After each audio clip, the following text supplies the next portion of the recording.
Dom, I want to thank you for doing this interview with us today. Just a quick introduction. Can you just give a little background about yourself? Sure. First, Stuart, thanks for having me. Really appreciate it. I'm Dom Pernai, and I'm the development partner for Sage Intacct Real Estate. Awesome. So I got to ask you, why did you create this?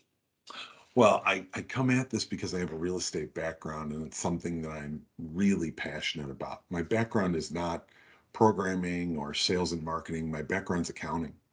And when I first got out of school, the first company I went to work for was called the Balcor Company. We're a large real estate company, about 400 to 500 properties, and it was all different types of properties. It was industrial, office, retail, residential, both market rate apartments and even some single family homes. It was really quite the portfolio to really learn from. And it taught me a lot about how people leverage the asset. Back in those days, people used limited partnerships for investments and so on and so forth. And they were trying to take advantage of some tax code losses and things like that. And it really taught me a lot about real estate. From there, I went to work for a fee management company. By the way, I'll always give long-winded answers, Stuart. It's just who I am. Um, and I went to work for a fee management company, and there I learned their business wasn't the asset was important to them, but it was about operations of the property. And it was about streamlining those operations. And they did charge a fee for that. And that's how that business worked. Once again, ran the gamut in terms of properties. And then before I got into the software side, my last stop was at a real estate development company. That I found tremendously interesting because now I was able to be part of something where we actually took a piece of dirt or an old property and either did ground up new development or repurposed and added on to an existing property to create a whole new different asset class. And I was very lucky. I got to be part of downtown central business district office towers, all the way to suburban complexes that were both residential and commercial in nature. So I built this product for people like that to serve all of those different industries. One of the unique things about Sage Intacct is I truly believe it fits the development marketplace better than any other. Sage, for many, many years, has had best in class construction software. Now we're trying to bring best in class real estate software to the market as well. Oh, that's awesome. In your history, it's just allows you to really give your experience. And a lot of times you see development companies get into there and not have the experience that you provided. So that's amazing. That's awesome that you really understand it and lived and breathed it for so long. That's awesome. Yeah. So why did you pick Intact? So you just kind of started talking about it. What leverage is Intact better than other products out there? Yeah, as I mentioned, I'm an accountant at heart, right? And Intech being backed by the AICPA, I first interacted with Intech a little more than 10 years ago. And I went through some initial trainings with another member of the organization, and we kept looking at each other during the training, thinking our real estate customers would love this software. There is no real estate module, obviously, available for it. So you might wonder, how is that possible? It's the level of financial reporting that it has that I think beats all.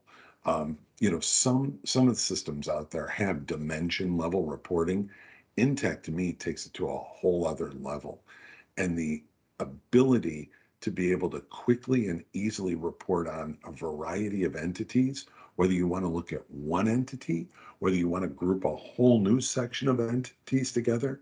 And then when you think about all of the returns for partners and how those can be calculated and everything you can do inside of Intact around that, it makes it a no-brainer from a real estate investment because it matches exactly what those companies do on a routine basis, almost all of them on spreadsheets. A lot of Excel spreadsheets. Yes. Yes. So, obviously with a lot of companies are doing this digital transformation. We're hearing this constantly talking about this digital transformation to the cloud. So, you know, how is real estate companies doing this adoption, and why are they doing this adoption to the cloud? What's the advantages for them? I know I just threw a lot out at you, but I know Yeah. you can answer it. So, first and foremost, real estate's been moving to the cloud at a pretty quick pace over the last 10, 15 years. Um, Everything with real estate you'll find typically starts with the leasing process or the sales acquisition process. So there's a couple different products out there. LoopNet would be an example of one where now, much like you can look at the MLS system online, it's basically the MLS for commercial real estate, right? And so they started to transition to those types of platforms many years ago. There was a product by the name of CoStar. And what CoStar wanted to do was, or their mission, which they accomplished, was to survey all of the properties in major metropolitan areas so that now when you run your office building, be it in a suburb of Chicago or be it in the central business district in Houston or Dallas or wherever, you have comparables that you can look at. We're a Class A building. How much should we be spending on utilities per square foot? Right? So CoStar gives you this type of information that you can look at. What should operating expenses be? What should real estate taxes be? So you know that you're competitive in the marketplace. So that was an easy adoption to cloud for a lot of real estate companies. It didn't necessarily feed its way into all of their back office, um, but it was something where people out in the field had the ability to leverage the cloud to get to that type of data. And if you think about it this way, real estate's one of those industries where the field people, property managers, leasing agents, technicians that are doing work in the buildings and so on, they've been disconnected from the main office system forever. And they're, in most cases, the majority of the workforce. The home office people are typically a much smaller group than when you look at all the operations people. So therefore, forever, I was going to say for many years, but it's not even true, forever until the cloud became reality, all of these people in the field were operating on old information. They were trying to connect via RDP solutions into the servers and gather the data they need. A lot of these real estate companies built really complex intranets in the early 2000s and so on and so forth to try to disseminate this data. Now, to go to something that's a true cloud SaaS-based system that takes all of this information and makes it instantly available, it's a game changer. A lot of property management software companies have attempted to do this by taking their server-based applications and putting a web front end on them. It does extend it and it does allow field people quick and easy access, but it doesn't have really all the proper detailed architecture that something like Sage Intacct has. Because with Intacct, one of the things that is so impressive to me is everybody's hitting the same code as they're entering data. It's not as if there's one set of code for one group of companies, another set of code for another group of companies. It's the same code set for everybody. And so that to me is tremendously powerful because now everybody's on the same versions, up to date, latest and greatest, and it allows everybody to leverage all the new features in the software. So I've given you once again an extremely long-winded answer, but when it comes to adoption of the cloud, really there are so many advantages for real estate companies because it takes that information and instantly disseminates it to the majority of the workforce. It makes it a no-brainer. And they're saving tons of money, it sounds like, because they don't have to have that infrastructure Correct. anymore. I mean, Correct. this is like an amazing ROI with probably within a very short period of time. Yeah, you are absolutely correct because if you just think of the amount of hardware and all the services that hardware requires that go away, it really is a massive game changer for them. That's awesome. So what is your ideal Sage Intact real estate client? Are you commercial? Are you residential? What are you? Well, So today I would tell you, first of all, ideal. That's a great question. I feel that we serve a number of markets really well. I mean, I think the one that gets the most ROI the fastest is any sort of real estate development company that's operating the asset as well, uh, be it residential, commercial, so on and so forth. I think that they get a quick win by moving to Sage Intacct. I think that they would find a tremendous cost savings because it automates so many manual processes. It should make lives a lot easier and a lot better for all of the individual people that touch it. When we look at the different types of assets, I would say that from a commercial perspective, industrial, office, those types of things, those we are a great fit for today. From a residential perspective, we fit market rate properties. We, we're doing a little bit of additional development here that'll come out in about the next 8 weeks that I think leverage the solution for them very well also. Um, so those would probably be the best markets that we'd fit today. and you said something really early on, and that was, again, development. That's something that we've been doing all this time within Sage Intacct because of the dimensions and be able to track all the costs. But now, when they want to manage it, it allows them to stay within the same software, basically, at this point. That's correct. That's exactly right. Now, once again, from a financial reporting perspective, they can go to that one entity and they can see all of the construction costs that it took to develop the entity and then roll that right into all the operating revenues and expenses to operate that property. That's great. That's just, yeah. I mean, you can get basically you can get the entire story from beginning to commencement. You can get it from beginning to end. You get every single cost, everything that property's gone through. That's correct. You Amazing. hit the nail on the head. So you made a comment. So you're, in 8 to 10 weeks, you're coming out with more features, and obviously, being in the early adopter, I mean, being a part of this process, you're probably rolling out features like left and right. And the cool thing is with Sage is that there's quarterly releases, so you're Right. probably going to have more features per release than Sage will have. It sounds like. Well, probably because it's a new product, right? There's lots to do.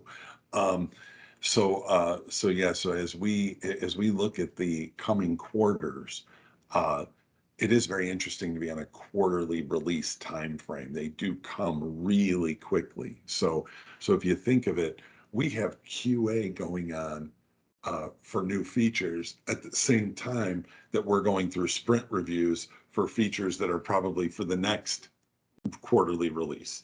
So it is quite interesting from that perspective. So what's coming for us next is we're rounding out our reporting portfolio. We're utilizing Tableau to do that, and that will actually be an interim release. We're going to do one interim release because reporting is so important, and we'll roll that out in early July. Then we'll hit the regular cadence of August, November, February, May that we'll hit on. And in August, what we will be releasing is a portal for prospective tenants to go in and do a lease application, interface it with a background check and credit check so that The leasing people can review those lease applications, approve or deny, and have all of that data flow through up into our real estate module. We will also then in November uh, look for a portal around service work. So the idea there then would be to have a spot for tenants to go in and request service and have that all automated. We'll be doing that with another Sage piece called Sage Service Operations. And the idea there will be to, that leverages for all the technicians in the field to record everything they have, so on and so forth. So it rounds out that whole side of it as well. So those are the two most important pressing pieces that I see coming in the next couple of releases. That's amazing. What about any type of like something we hear a lot about payment portals and stuff like that? Do you have that now or is that Yeah, we coming? have that now. We have that now. That's the beauty of Sage Intacct. Going through this process, this whole idea of open and well-documented APIs has just been fantastic. That's what's allowed us to really leverage and build the real estate module and have it so tightly integrated and actually do it in a relatively short time frame. We're probably at about 20 months at this point, and to take an entire product and get it lifted and off the ground in that period of time is I think pretty remarkable. Um, but it's all because of those open APIs. So today there's a variety of payment partners already available. VersaPay is the one that comes to mind for me the most. Um, and that way then tenants already have the ability to view their activity, pay their invoices, look at history, all of those types of things, and that's available now. That's awesome. That is amazing. So you said you've been doing this for, 20 months. And obviously over the last 20 months, there's been some highs, but let's be honest, what was your biggest struggle during this whole thing? What was the one part that really probably kept you up at night for a couple weeks or maybe? Well, the biggest thing that kept me up, frankly, is our most important feature to me is we're truly lease based. And what I mean by that is a lot of systems, you take a property, you section it into a tenant, and then you move tenants in and out of those units. It kind of lends itself to one unit, one tenant. Well, anybody who roomed with friends after college knows that you have one apartment, but you've got multiple people on that lease, right? So for us, it was getting the database built and organized in a way that we could easily do one unit, many tenants, and bring those together, or one tenant, many units, and bring that across. Um, we've had this little thing called a pandemic that we've kind of survived and gone through over the last couple of years. And, that's had a massive impact on commercial real estate. I was actually reading that there's a chance that office markets are overvalued in the hundreds of billions potentially today.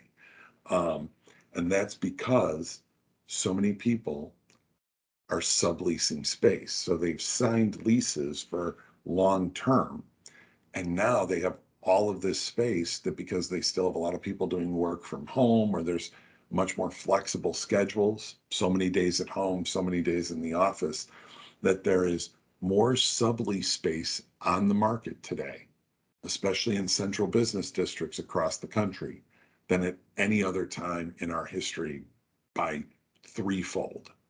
Um, so there are a lot of people out there that are trying to release those empty offices that they're paying rent on a regular basis.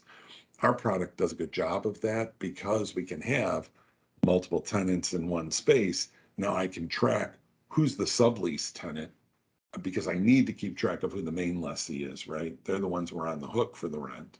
But now I can track all the sublease information and I can build that sublessee direct if I want, or I can just have them build for service work or things like that. But this way, then our system does a good job of tracking all of those details.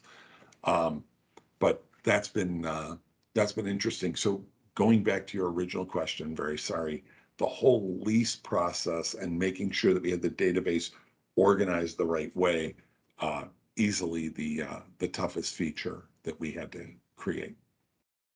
Well, your answer actually already dovetailed into my second to last question, which Uh, was how did COVID change things? Which it sounds like, again, you're looking at all these companies that got space 2, 3, 4, 5 years ago, have these long leases. They're not in the buildings anymore, and as you said, subleases are just so predominant now because no one's filling the spaces. You're correct. I mean, the office market has been just amazing to watch this happen. And there have been fewer asset sales in the office market that have happened recently. You still have micro areas that do well, um, but it's very different. We're going to go through an evolution here, I believe, over the next 5 to 10 years, and it'll be interesting to see. I think people will eventually go back into the office full time, but it's going to take a significant period of time, and that's going to affect valuations of existing office buildings. I think you'll see build outs change dramatically, to more of the hoteling type feature and so on. And I also think that you know, there was a big trend to go to build outs where people had little stations that they worked at, and then there were community areas. When you're in a pandemic, those don't lend themselves as well. And so we might see a return back to kind of the private offices and the larger cubicles and things like that, so that people feel that they have that social distance and space that they need.